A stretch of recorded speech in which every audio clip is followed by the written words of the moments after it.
السلام عليكم ورحمة الله. وانا كنشوف في هذا الفيديو جاتني واحد فكرة. شوف شتوتنا مساكن شحال تمحنوا على هاد البلاد وتعذبوا عليها وبلي مويا دو داكشي اللي متاح لديهم. شوف لدرجة أن كيفاش كينزلوا الكار وكيفاش كيديروا هاد الأمور كاملة وتعذبوا وقاصروا وشاف من شي لشي.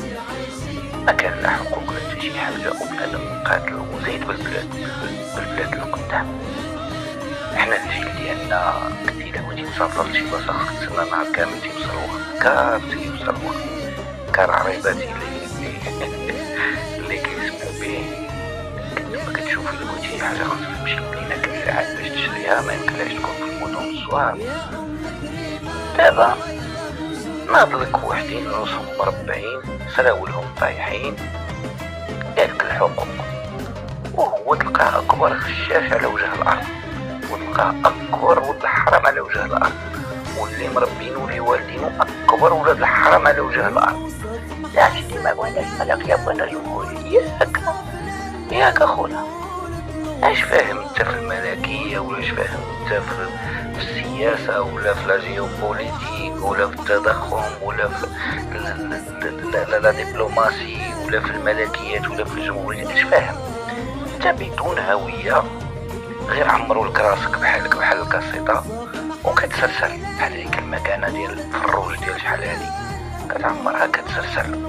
هذاك الشيء اللي عمرو لك راسك لان ما عندكش ايدونتيتي، ما عندكش انتماء لبلادك. كاينين نواقص بطبيعة الحال، كاينين نواقص حنا ما كنقولوش لا، بغينا المغرب يتحسن ويزيد قدام بطبيعة الحال. كاينين ناس مفسدين وفاسدين كاينين، هاد الامور كامله ما كنذكروهاش، ولكن اجي نبداو بينا حنا. واش حنا في نظركم ما فيناش المشاكل؟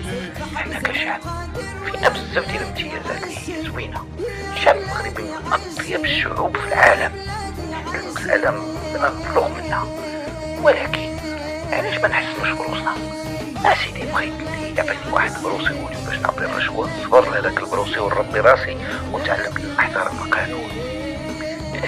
بغينا الدنيا تكون نقية، ما نوسخش انا الاول. جاتني وخا يكون الحق فيك